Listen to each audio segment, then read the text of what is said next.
Sakiet, lūdzu, vai jūs apmierina, kā attīstās pašlaik Liepāja attīstības virziens, vai esat apmierināts ar esošās domas darbu? Tagad, kad metalurgs agonizē, ir grūti runāt par kaut kādu attīstību un perspektīvu. Vienīgais, ko es redzu, ļoti stihiski remonta ielu segums. Vai tas ir sakarā ar vēlēšanām, vai tā ir plānot pārbūtu, to ir grūti pateikt. Bet, ja ņem vērā veco pieredzi, ka pirms vēlēšanām politiķi allaži ieslēdz 5. robā, lai kaut kur kustētos vai vismaz imitētu kustību, tad tas varētu tā būt arī. Es domāju, ka pilnīgi neapmierina, kad vajadzētu, kā tagad jau raksta arī pilsētas prese, jaunas, svaigas asinis, kas var paveikt ko vairāk. Vai tas ir maksimāli iespējamais, kas būtu varējis būt? Grūti teikt patiesībā.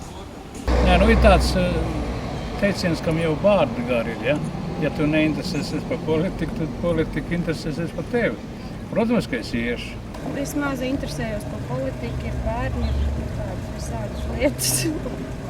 Piedalīšos noteikti. Visā visumā mani apmierina tas darbs. Protams, vienmēr varētu būt kaut kas labāk, bet, principā jā. Vienmēr jau kaut kas patiesībā attīstās. Jo pat komunisti neteica, ka saule lec un mēnesis riet viņas dēļ. Progress notiek jebkurā gadījumā. Bet uz tādu valdību domē vai tādu. Esmu liepainieks diezgan ilgus gadus un redzu, ka Liepājai pazuduši no Liepājas rūpnieciskās kartes 20 uzņēmumu un rūpnīcas. Ja?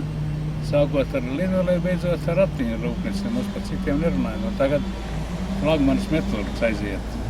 Zinu, tāds izteikts kandidāts mums ir tikai Vilnīša kungs no papīra fabrikas, un es pats domāju par viņu balsot, piemēram, pilsētā, lai kaut kas mainās vismaz.